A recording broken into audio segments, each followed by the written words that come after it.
Le programme P, c'est un programme multi-acteurs regroupant, disons, une grappe d'organisations de la société civile, aussi bien nationale qu'internationale.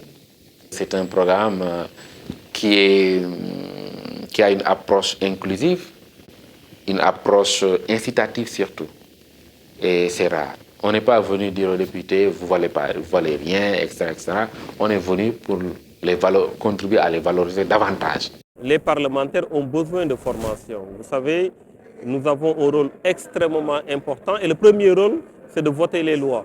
Et c'est important de savoir ce qu'on vote. C'est important de pouvoir lire un budget. C'est important de pouvoir s'initier à l'informatique.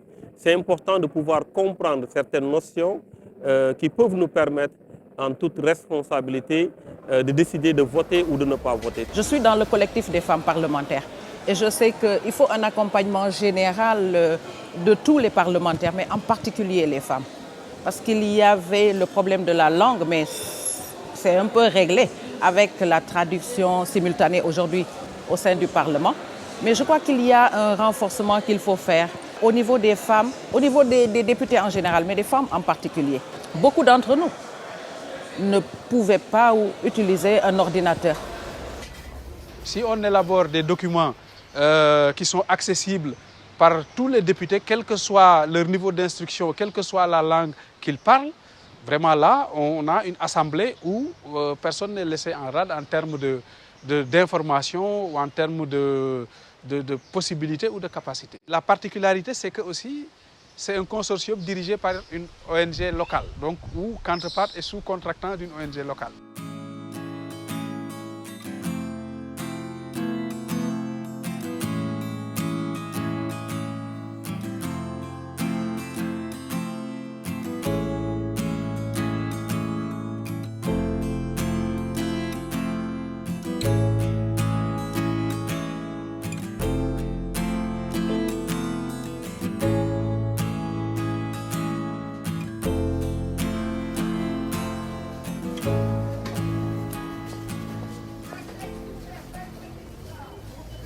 Réformer des institutions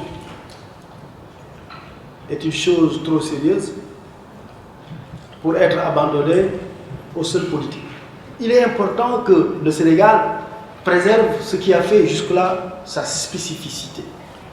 C'est quoi? Sa continuité, sa stabilité constitutionnelle. Nous allons nous livrer à un exercice important puisque nous allons traiter de la rationalisation de la vie politique dans laquelle les partis politiques sont les acteurs principaux et nous avons aujourd'hui les différents bords de la classe politique, aussi bien l'opposition que la majorité réunie.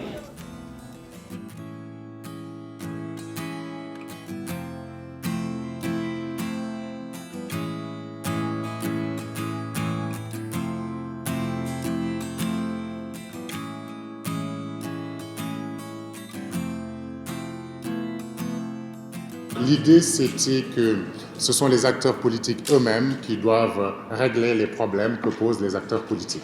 À chaque fois que nous avons rencontré un homme politique, une femme politique, la première question c'était « Honorable, savez-vous, puisqu'il s'agissait de députés essentiellement, le nombre de partis politiques qu'il y a aujourd'hui au Sénégal ?» Aucun n'a donné le même chiffre, ce qui est normal. Puisqu'au moment où nous parlions, sans doute que notre parti s'était déjà créé et qu'à la sortie de l'entretien, il avait sans doute tout faux.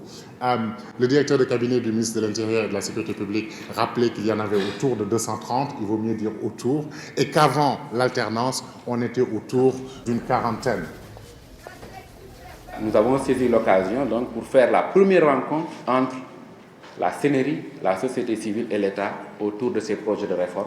Ça nous a permis de voir dans quelle mesure la société civile, l'État et les acteurs politiques pourraient contribuer à la mise en œuvre de ces projets de réforme.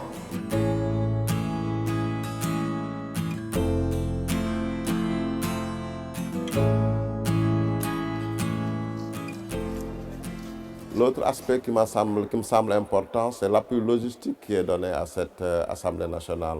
Sur la base de leurs demandes, le programme PACE est en train de rénover la bibliothèque de l'Assemblée nationale, est en train de numériser les archives au niveau de l'Assemblée nationale, ce qui va avoir un impact important sur l'histoire même parlementaire au Sénégal. L'essentiel des 6 mois a consisté à identifier d'abord les différents fonds, depuis le Conseil général du Sénégal, 1875, le Conseil colonial, 1920, le deuxième Conseil général, l'Assemblée constituante, l'Assemblée territoriale du Sénégal et enfin l'Assemblée nationale du Sénégal indépendant. Nous allons les rendre accessibles à la consultation, à 2 catégories de public. Le premier public, c'est d'abord le personnel de l'Assemblée. On voudrait qu'avant le vote de quelque loi que ce soit, ils puissent avoir quelles sont les anciennes lois votées sur la même matière, sur le même sujet, sur le même thème. C'est quelque chose d'extrêmement important pour l'histoire politique, pour l'histoire des sciences politiques, pour l'histoire de la législation, du droit français, sénégalais et on a là l'un des fonds les plus importants pour le Sénégal, pas pour le Sénégal seulement, mais aussi pour l'ensemble des pays de l'ex-Afrique occidentale française.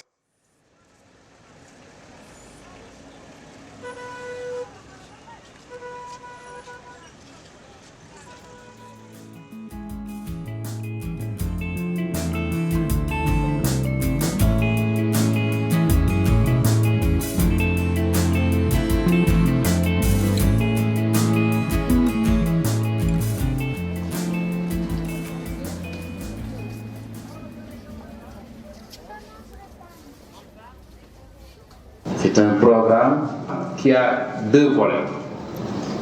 Un volet de renforcement de capacité des parlementaires et un volet de promotion de l'engagement citoyen à travers justement les organisations de la société civile. Le Forum national des femmes auquel nous convie le réseau Siggil Jigéen ce jour est le résultat d'une série de forats organisés dans les 14 régions du pays. Nous vous remettons ce cahier officiellement au nom de toutes les femmes de la base et au nom de toutes les femmes parlementaires qui ont participé à l'élaboration de ce cahier de recommandations. Les femmes étaient très contentes de voir des élus qui sont parmi elles et ils avaient témoigné que c'était la première fois depuis l'élection de l'Assemblée de rencontrer les députés de leur localité.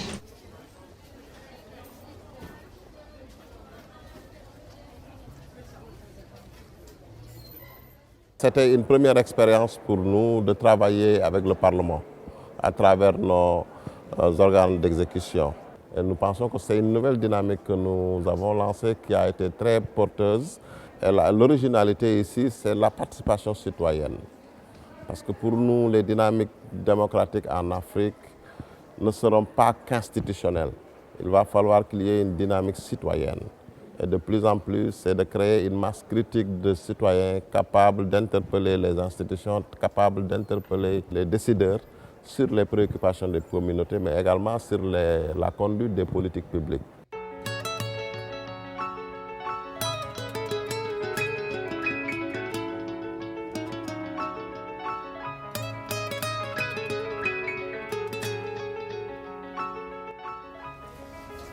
ba nga xam ne ndaw bi fa ñëw dina xam non seulement assemblée nationale dina xam lan mooy député mais aussi dina mën a wax ak député de man kat ci lii ak lii am naa ci xalaat bi te boo ko taxawal ni xëy na ñun danañu gën a.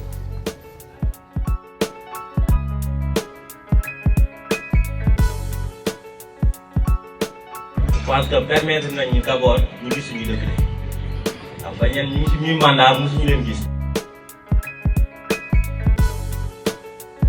Le rôle de député doit être à l'écoute de ses citoyens. Député yi nag dañoo war a jël note parce que Kaffrine tey dafa doxul quoi am na lu fi manqué lu bëri.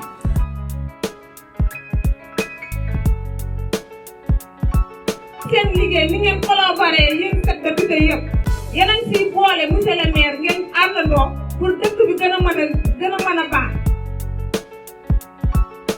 mais li may ñaan mooy que ne bu amatee benn proposition de loi je pense que war nañu wàcc si au niveau des populations yi nga xam ne faloon nañ leen ñu waxtaan ak ñoom am seen gis-gis si si loi yooyu avant ñuy dem di ko voter.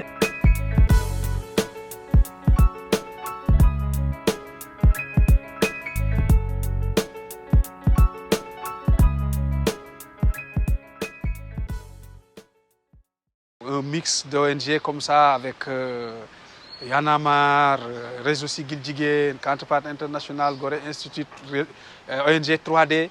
C'est un savant mélange vraiment de différentes capacités, de différentes compétences. Je pense que c'est quelque chose qu'il est important de poursuivre. Et le dialogue a été très fructueux entre nos organisations et l'Assemblée nationale. Ça fait partie des programmes les plus importants en matière de dialogue politique et social dans ce pays-là. Même si à l'état actuel le financement s'arrête, nous sommes tenus de continuer le dialogue avec les populations. Donc PES doit continuer et renforcer davantage les acquis que nous avons eus. On va vers un référendum, on va vers des élections et puis on va vers des réformes institutionnelles et le Parlement est le lieu de production des lois. Donc, tout notre vécu va dépendre en partie des décisions qui se prennent au niveau du Parlement. Maintenant, il est temps que les citoyens soient impliqués. Je crois que ça va être la seconde phase. C'est comment combiner et doser la démocratie représentative avec une dose de démocratie participative. Je crois que c'est ça qui reste.